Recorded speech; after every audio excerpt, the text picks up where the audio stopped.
Et je réserverai ma bonne nouvelle pour la fin. Les débutants sont acceptés. Puisque c'est une bonne nouvelle, comment on postule ? On va sur le site pôle emploi.fr bien sûr et on envoie sa candidature à partir de son espace personnel ou par mail directement au recruteur. L'adresse mail du recruteur, vous le trouverez dans le texte des offres. Super, merci Patricia. À demain. Bonne journée. 8h10 sur France Bleu Vaucluse. Camille Labrousse, les syndicats de la Poste s'inquiètent d'un recul des services publics en Vaucluse et on en parle ce matin avec l'invité France Bleu Vaucluse Matin, secrétaire départemental de Sud PTT. Bonjour Bruno Verdi. Bonjour. Vous redoutez des fermetures de bureaux de poste en 2019 dans le département. Est-ce que vous pouvez nous dire lesquels ?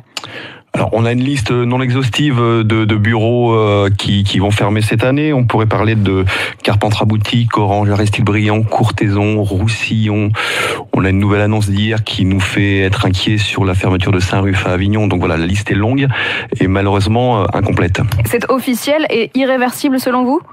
Oui, puisque les mairies ont été contactées, que la Poste nous l'a officiellement annoncé. Donc au moins la liste que je viens de vous donner paraît malheureusement sûre. Annonce officielle aux syndicats, pas forcément aux usagers. Pas encore. En tout cas, annonce aux élus dans un premier temps. Les fermetures de bureaux de poste, ce phénomène, c'est pas nouveau, loin de là. Est-ce que vous avez l'impression que ça s'accélère ces derniers mois ? Oui, bien évidemment. Enfin, j'ai l'impression que la Poste a passé la démultiplier. C'est pointé hier par le défenseur des droits, Monsieur Toubon, qui a pointé que il y avait une forte désertification des services publics, pas que de la Poste, dans les zones rurales, et on est concerné en Vaucluse. Tous ne ferment pas ces bureaux de poste. On a diffusé ce matin sur France Bleu Vaucluse un reportage sur la réouverture du bureau du Pont des Deux Eaux à Avignon. Un bureau flambant neuf avec des outils très modernes, des tablettes, etc.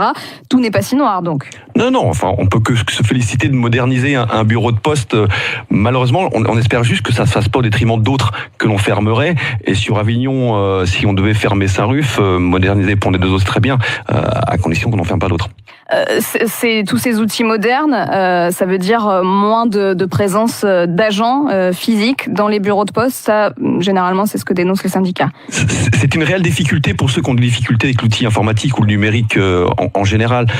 Ça précarise déjà une population qui a des difficultés avec l'outil informatique en général, et que ça fait pas pour que ces gens reviennent dans les bureaux. Donc il faut modérer cette modernisation en faisant attention à pas précariser une population qui est déjà en difficulté. Donc trouver un équilibre entre la présence de ces outils modernes et des agents, tout simplement. Rien ne remplacera la présence humaine dans les services publics, rien. Les municipalités se battent généralement pour conserver une présence de la Poste sous une forme ou sous une autre, notamment avec les agences postales dans les mairies ou bien les relais installés chez les commerçants. Pourquoi ça ne convainc pas les syndicats ? Parce que je pense pas que ce soit le rôle d'une mairie de faire des missions de service public postal. Alors elles le font parce que autrement c'est la disparition de leur bureau de poste, donc elles le font contraintes et forcées.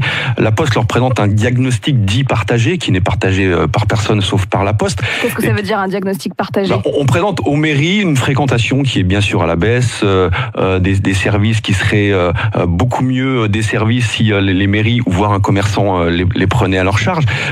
C'est pour l'usager payer 2 fois le service public. Le payer via la rémunération de l'agent de la mairie qui prendrait le bureau de poste, mais le payer aussi via le service public postal. Donc c'est pas le rôle des mairies. Il faut que les bureaux de poste demeurent dans nos communes du département. Est-ce que les élus qui veulent donc garder une présence de la Poste ont encore de la force pour se battre pour ça ? J'espère.